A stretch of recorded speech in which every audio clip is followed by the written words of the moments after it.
Olá, está no ar Direito Sem Fronteiras. O que leva uma pessoa a trocar as suas raízes e mudar-se para outro país? Os motivos são os mais variados. Por estudo, trabalho ou simplesmente pela vontade de viver uma nova vida longe de casa. Mas qual é a responsabilidade civil do Estado pelos seus próprios agentes em relação a esta grande multidão de pessoas que cada vez mais migra para outros países? Em que situação o Estado deve, por exemplo, indenizar? Para responder a esta e outras perguntas sobre o assunto, o Direito Sem Fronteiras desta semana recebe o professor Antônio Cachapuz de Medeiros, consultor jurídico do Itamaraty e professor de Direito Internacional, e o professor Fabrício Jonatas da Silva, professor também de Direito Internacional da Universidade Católica de Brasília, a quem, antes de mais nada, eu agradeço pela participação aqui no nosso programa Direito Sem Fronteiras de hoje. Puxando na memória, é fácil lembrar de alguns casos de brasileiros que tiveram participação ou foram vítimas de crimes em outros países. É o que a gente vê agora na reportagem de Carolina Puga, Mariana Xavier e Leonardo Ferreira. Acompanhe.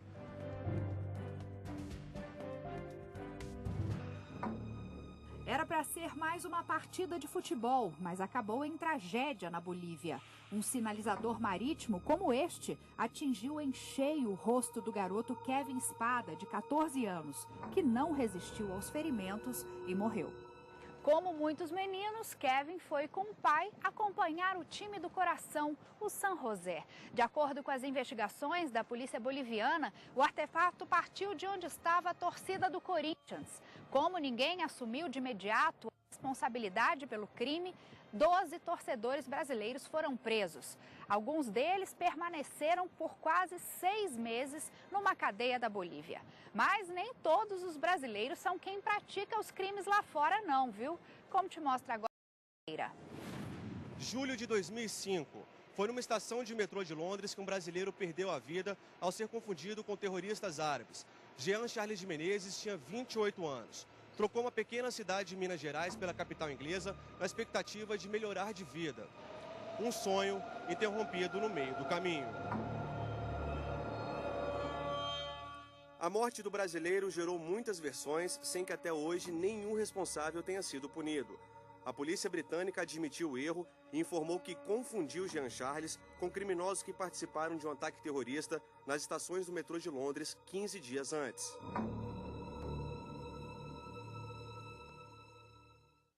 Do outro lado do planeta, vem outro caso de brasileiro que perdeu a vida por engano, como conta a repórter Mariana Xavier. Imagine você parar numa loja de conveniência para lanchar e na saída ser perseguido por policiais. Foi isso que aconteceu com Roberto Laudísio. Segundo a polícia australiana, ele teria furtado um pacote de bolachas e ao deixar a loja foi perseguido por pelo menos 5 policiais. Mesmo depois de ser imobilizado e algemado, recebeu 14 disparos de taser e spray de pimenta no rosto. A causa da morte ainda não foi divulgada e nenhum policial foi processado criminalmente. A arma usada pela polícia australiana é parecida com essa, utilizada também por forças de segurança em todo o mundo para conter distúrbios, mas se torna perigosa quando múltiplos disparos atingem alguém.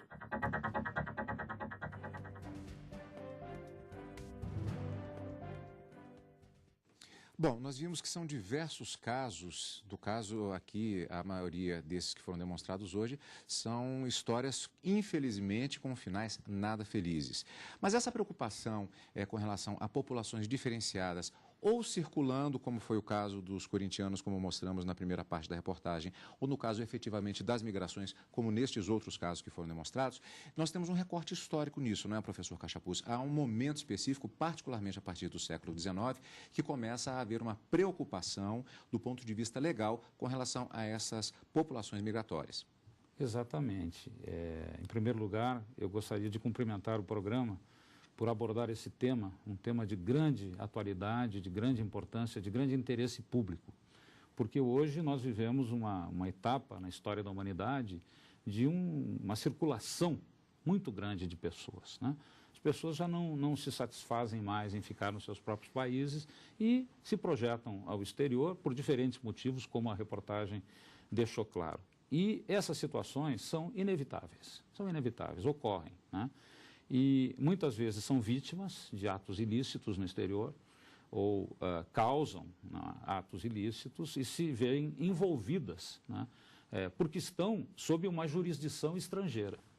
Quer dizer, as pessoas têm que saberem que no momento que saem do território brasileiro, não estão mais sob a nossa jurisdição, estão sob a jurisdição de um país estrangeiro. E, portanto, estão sujeitas às leis estrangeiras. No século XIX, como você mencionou, havia uma preocupação porque as pessoas vinham para cá. A Europa atravessava um período de grandes dificuldades econômicas e as pessoas vinham em fluxos, não é? Em levas migratórias para o Brasil e outros países do continente americano.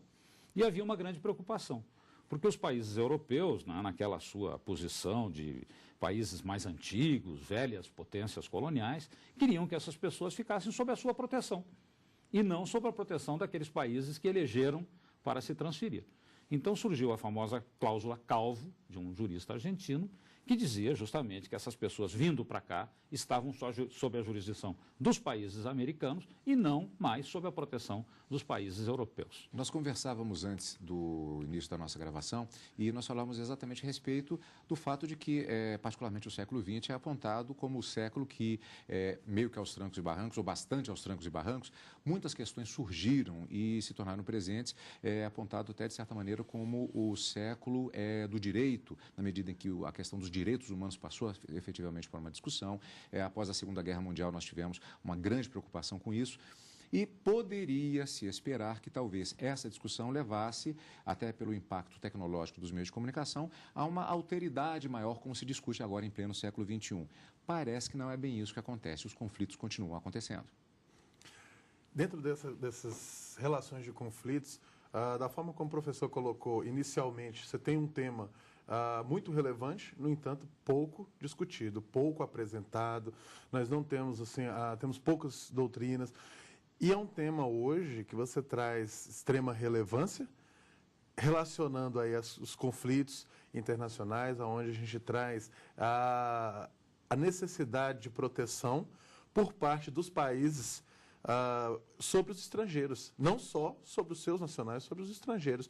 Então, o Brasil é bem conhecido pelo seu protecionismo, né? A proteção, resguardar, mas não é a mesma coisa em outros países quando a gente trata de brasileiros. Brasileiros em outros países não têm essa mesma proteção que tentamos oferecer aqui no Brasil. Então, hoje, realmente, você tem essas relações de conflito e o conflito até mesmo pela dimensão dessas migrações, né? Hoje você tem um sistema migratório muito elevado e facilitado. Hoje você tem como almoçar em Brasília e jantar em Paris. Então você tem aí aviões de alta velocidade, você tem jatos de alta autonomia, que você traz essa disponibilidade, essa possibilidade. Então, assim, em média, você tem um aumento paulatino das migrações, e essa necessidade surge aí de forma latente, aonde é necessário um desenvolvimento, uma colocação em pauta dos projetos que hoje já são discutidos, já temos os projetos já a serem discutidos, mas necessitam de entrarem em pauta para daí eles terem a sua eficácia e a sua efetiva aplicação em relação aos países aí organizados, né, dentro das Nações Unidas. O professor Fabrício toca numa questão interessante. Eu faço a pergunta para os dois, ainda insistindo, aprofundando um pouco mais com relação, ainda com o professor Fabrício, que, pelo que eu estou entendendo, então, nós teríamos mais ou menos a seguinte situação que acontece em muitos ramos do direito. Há uma velocidade dos fatos, no caso, com a globalização, o processo de imigração muito fortemente desenvolvido, muitas facilidades nesse sentido, mas a legislação e a discussão do tema entre os países não têm acompanhado esse processo. Seria isso, professor? Acredito que sim. Pela divergência cultural, pela divergência até mesmo de interesses, né? Temos interesses de diversas ordens que às vezes prejudicam um pouco no desenvolvimento desse direito. O direito existe. Agora, se ele está em nível ainda de discussão, em nível de projetos, em análise, ou se ele já está em efetiva aplicação, depende aí de cada ato, de cada fato, de cada situação organizada, né? Nós vimos na reportagem agora, no caso, por exemplo, dos torcedores do Corinthians que chegaram a ficar quase 6 meses presos na Bolívia, mesmo sem ficar comprovada a participação deles no crime. Há uma comparação que muitas vezes é feita com relação à atitude que normalmente é tomada pelo governo norte-americano com relação aos seus concidadãos, que é uma atitude de assistência, e isso normalmente existe essa imagem. Efetivamente, há uma diferença tanto no tratamento que foi dado com relação aos torcedores corintianos, no caso aos brasileiros, com relação a quando um caso semelhante acontece em países mais desenvolvidos? Isso é o que efetivamente acontece? Os americanos, inclusive no início do século XIX, desenvolveram a teoria de que eles poderiam praticar uma ingerência, uma intervenção militar em defesa dos seus cidadãos que estivessem ameaçados ou vítimas de alguma agressão num país estrangeiro. Então, eles praticariam uma ingerência militar, uma intervenção militar, para proteger os seus nacionais. Isso hoje não é considerado aceitável, os próprios americanos desistiram desse tipo de coisa. Por quê? Porque isso viola a Carta das Nações Unidas. O uso da violência, do uso da força, né, para resgatar pessoas. Não é a melhor maneira de resolver o problema. Eu diria que a assistência que é dada hoje pelo Brasil, ela não fica nada a dever à assistência que é dada pelos Estados Unidos. Vamos justamente para um outro caso em que há uma mudança de parâmetros, já que no debate que existiu foi exatamente a questão dos agentes do Estado, no caso o Reino Unido, no caso os agentes britânicos e o famoso caso Jean Charles. Eles é que teriam perpetrado um erro especificamente no caso Jean Charles. Mas eu vou pedir um pouquinho de paciência porque nós vamos para um rápido intervalo e já retomaremos exatamente desse ponto quando o Direito Sem Fronteiras voltar. Daqui a pouquinho, logo depois do intervalo. Não saia daí. Vem aí o 13º Congresso Internacional de Direito Tributário de Pernambuco. O evento tem como tema geral o debate acerca dos efeitos da tributação sobre a competitividade interna e externa do Brasil. O congresso acontece entre 2 e 4 de outubro em Recife. Informações e inscrições pelo site www.congressodireitotributário.com.br.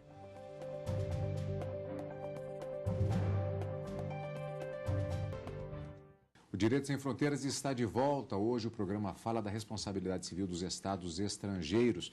Falávamos justamente ao final do bloco anterior a respeito do famoso caso Jean Charles, em que, embora contextualizado, como disse o professor Cachapuz enquanto conversávamos, naquela situação de guerra ao terror, mas ficou apontado como tendo existido erro por parte de agentes do Estado. Eu vou começar com o professor Fabrício, sigo com o professor Cachapuz. Numa situação como essa, como fica do ponto de vista da legislação internacional essa situação de erro de agente do Estado perante o cidadão estrangeiro? A gente trabalha dentro de uma relação de responsabilidade direta, onde um ente do Estado exerce essa atividade, esse erro, né, esse ato delituoso, mas em cumprimento de uma determinação legal, de um cumprimento de um dever legal. No entanto, quando você trabalha nesse sentido de aplicar o erro, nesse caso doloso, no entanto, esse erro foi condicionado a um contexto de que houve um atentado terrorista anteriormente e aquilo gerou um terror no sentido de que ele fora confundido. No entanto, nenhum dos policiais naquele momento tinham nem sequer uma fotografia do real suspeito, né? Então, assim, houve a tentativa de demonstrar que houve uma abordagem e tudo, e em momento algum, pelas próprias câmeras de segurança que foram utilizadas, não houve uma tentativa de abordagem, não houve uma tentativa de conhecimento, de necessária conhecimento daquele fato, para que se houvesse uma abordagem real e legal. Então, nesse caso, houve sim um ato de exagero. Se eu não me engano, foram 5 tiros que ele recebeu na cabeça e ainda tentaram, quando perceberam que não se tratava daquele perseguido, ainda tentaram ainda um socorro, só que o óbito foi dado ali de forma instantânea, né? Então, dentro disso daí, você percebe que você tem o Estado com a sua forma de atividade exacerbada pelo ente, um policial, pelo seu agente público ali exercendo, né? Agora, no caso, como aconteceu na época, o próprio chefe de polícia acabou caindo, mas isso acaba sendo uma medida mais política, uma espécie de satisfação que é relativamente fácil para os chefes, por exemplo, do Poder Executivo, é uma espécie de satisfação que dá uma cabeça que rola, mas a satisfação jurídica propriamente dita, eu tenho a impressão que ela não foi propriamente muito bem dada. Aceitou-se essa argumentação da contextualização por causa da guerra ao terror. Como é que fica? Pode-se fazer algum tipo de apelação? Como fica a situação do outro Estado, no caso do Estado brasileiro, em relação ao Reino Unido numa situação como essa? Bom, em primeiro lugar, é necessário aguardar o término de todos os trâmites na Justiça Britânica. Né? Então, o caso está tramitando, vai provavelmente até a mais alta Corte de Justiça, né? Que provavelmente fixará uma indenização na família da vítima, né? Já que foi reconhecido um erro, né? Todas as perícias, todos os meios técnicos demonstraram que houve um erro, um equívoco. A Grã-Bretanha, por sua vez, é parte da Convenção Europeia de Direitos Humanos. Portanto, está sujeita à jurisdição da Corte Europeia de Direitos Humanos de Estrasburgo, né? Então, é possível que o caso, se não der resultado na justiça inglesa, seja encaminhado à Corte Europeia de Direitos Humanos. Então, aí é esse o caminho, é esse o trâmite que se dá. Agora, no plano internacional, é importante que se diga que as coisas estão marchando, estão evoluindo, né? Então, está havendo uma institucionalização. Eu tive aqui, trouxe ao programa, quer dizer, 2 projetos de tratados internacionais, de convenções internacionais, não estão adotadas ainda, foram nos anos, já são dos anos 2006, né, 2003, 2001, e uma é sobre proteção diplomática e a outra é justamente sobre a responsabilidade dos Estados por atos ilícitos praticados, né? Então, isso podem ser convertidas em convenções internacionais, se tornarem obrigatórias em âmbito universal, e isso com certeza facilitará muito estas ações, né? Ainda é algo pouco definido, pouco regulamentado? Esse projeto ele viria a preencher um vácuo? Não, por enquanto era um direito consuetudinário, basicamente regras consuetudinárias, a questão da proteção diplomática, da responsabilidade dos Estados. Com essas convenções, elas se convertem em direito convencional, direito escrito, né? E do ponto de vista das indenizações, por exemplo, tanto no caso de Uncharted, há uma expectativa de que a própria Corte Britânica tenha alguma decisão nesse sentido, mas a quem cabe, por exemplo, um pedido de indenização no caso de um Estado estrangeiro cujos agentes sejam responsáveis por erros como esse, ou mais ou menos nessa linha? No caso dos torcedores do Corinthians, a instituição que tem auxiliado aí, junto ao clube de futebol, os torcedores a Gaviões da Fiel, né, que é aquela torcida organizada, eles ofereceram uma indenização no importe de $50 mil, né, ao grupo, a família, perdão, e ainda ofereceu uma ajuda de custo à família. Após essa oferta, houve aí uma facilitação por parte da família na aceitação, né, da liberação dos corintianos e tudo. E ainda levando em consideração que existe um brasileiro que reconheceu ter sido o autor do crime, né, do disparo daquele artefato que culminou nesse crime aí culposo, né? Dentro dessa realidade, a gente tem aí um ato indenizatório oferecido por uma entidade brasileira, né, fora aí do processo, fora dos ditames legais, né? Está sendo oferecido em face da participação daquela torcida naquela realização daquele evento, né? Quem tem a jurisdição nesses casos? É possível, na verdade, se definir essa questão da jurisdição ou cada caso é um caso? Eu vou citar, por exemplo, uma situação curiosa que envolve estrangeiros, que é o caso dos pilotos do Legacy, em que há um resultado nos Estados Unidos, há um outro resultado aqui, há um outro pedido. A quem cabe? Quem tem o dizer o direito? Quem tem a jurisdição nesses diversos casos? É possível se falar uma regra ou cada caso é um caso? A questão é possível processar um Estado estrangeiro? E onde, né? Bom, você pode processar um Estado estrangeiro neste Estado, perante as autoridades constituídas deste Estado, o judiciário deste Estado, né? Ou você pode processar um Estado estrangeiro em outro Estado, né? É possível também. É possível você processar um Estado estrangeiro perante a justiça brasileira, mas aí são para atos bem determinados, que são aqueles atos de comércio ou atos de gestão, em que o Estado estrangeiro não age como Estado, e sim como se fosse um simples particular. Por isso, a justiça brasileira, está na Constituição, tem competência para processar e julgar Estados estrangeiros. Mas nessas situações, especificamente, não é o caso da prática de atos contrários ao ordenamento penal, por exemplo, ou atos de soberania, que aí ficam sob a jurisdição de um Estado estrangeiro. Agora, pode haver a jurisdição internacional, não a jurisdição estrangeira, quando os países fizerem parte de um sistema de proteção aos direitos humanos. É o caso dos países que integram o sistema interamericano, o sistema europeu, o sistema africano de proteção aos direitos humanos. Aí você vai à jurisdição internacional e não à jurisdição estrangeira. Professor Fabrício. Dentro dessa jurisdição, a gente tem sempre o respeito à soberania do país a que ele é devida, e a gente tem sempre a necessidade de levantar que esses direitos ainda são, em sua maioria, se tratando de responsabilidade, consuetudinários, né? Então, você ainda tem uma necessidade de ter um interesse dos envolvidos em solucionar e aplicar essas determinações relacionadas à responsabilidade. O que a gente vem trabalhando dentro da doutrina é tentar buscar e demonstrar a necessidade de se abarcar cada vez mais a responsabilidade e tornar, como o professor disse ao início, um direito positivo. Positivar essas normas e tornar como um direito global. E não deixar unicamente por uma comissão ou outra. A gente tem um projeto ou outro, temos aí um tratado e esse tratado ser positivado e aplicado, onde possa haver uma cobrança, né, e uma efetividade jurisdicional para que você possa ter uma efetividade, né, nessa aplicação. Vamos complicar um pouquinho. E quando falamos, por exemplo, de países que têm tradições culturais totalmente diferentes ou que não fazem parte do bloco chamado bloco ocidental, por exemplo, países islâmicos ou mesmo a própria China, que tem um ordenamento jurídico totalmente diferenciado. Como é que fica essa questão? É um velho problema do direito internacional que gera também uma preocupação grande.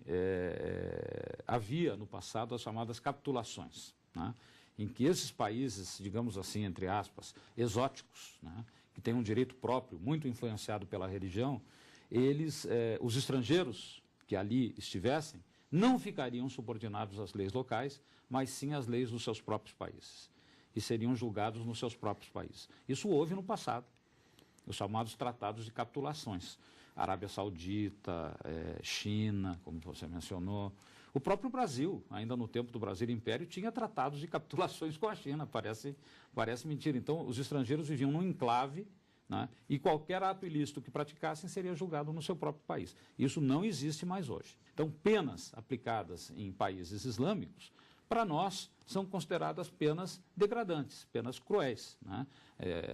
Castigos físicos, etc. Tal, como se os nossos presídios fossem paraísos também, que não são nada disso. Altamente respeitadores, né? Não são nada disso. Eu lembro um episódio quando o Brasil, antes das guerras do Golfo, o Brasil tinha um intenso relacionamento com o Iraque, várias empresas de construção civil do Brasil trabalhavam nas empresas, nas estradas do Iraque, e 4 brasileiros foram flagrados praticando roubos. Qual a pena? Decepar as mãos. Como o Brasil tinha um bom relacionamento com o Iraque, o governo brasileiro intercedeu em favor deles, pediu que eles então nos fossem entregues e eles cumpririam as penas aqui, segundo o nosso direito, para evitar o castigo físico. Eu sempre digo, quando nossos convidados chegam, que o programa terá uma duração de mais ou menos 2 horas, sempre brincando com eles, mas na verdade o nosso programa tem meia hora e no final do programa, normalmente eu fico pensando que realmente o programa poderia realmente ter 2 horas, porque tem muito mais perguntas que eu gostaria de fazer, mas infelizmente o nosso tempo está esgotado. Eu gostaria de agradecer a participação de ambos e já deixar o convite renovado para que voltemos a falar sobre estas questões, as perguntas que não foram feitas e outros temas também referentes a direito internacional. Muito obrigado pela participação de ambos. E, portanto, o Direito Sem Fronteiras desta semana fica por aqui. Fizeram companhia nesse programa o professor Antônio Cachapuz de Medeiros, consultor jurídico do Itamaraty e professor de Direito Internacional, e o professor Fabrício Jonatas da Silva, professor de Direito Internacional da Universidade Católica de Brasília. Mais uma vez eu agradeço a participação e agradeço também a sua companhia. Você gostou do programa? Reveja esta e outras edições no nosso site e envie a sua sugestão para o e-mail esse que aparece aí no vídeo. A gente tem um encontro marcado na próxima semana com mais Direito Sem Fronteiras. Eu te espero. Até lá!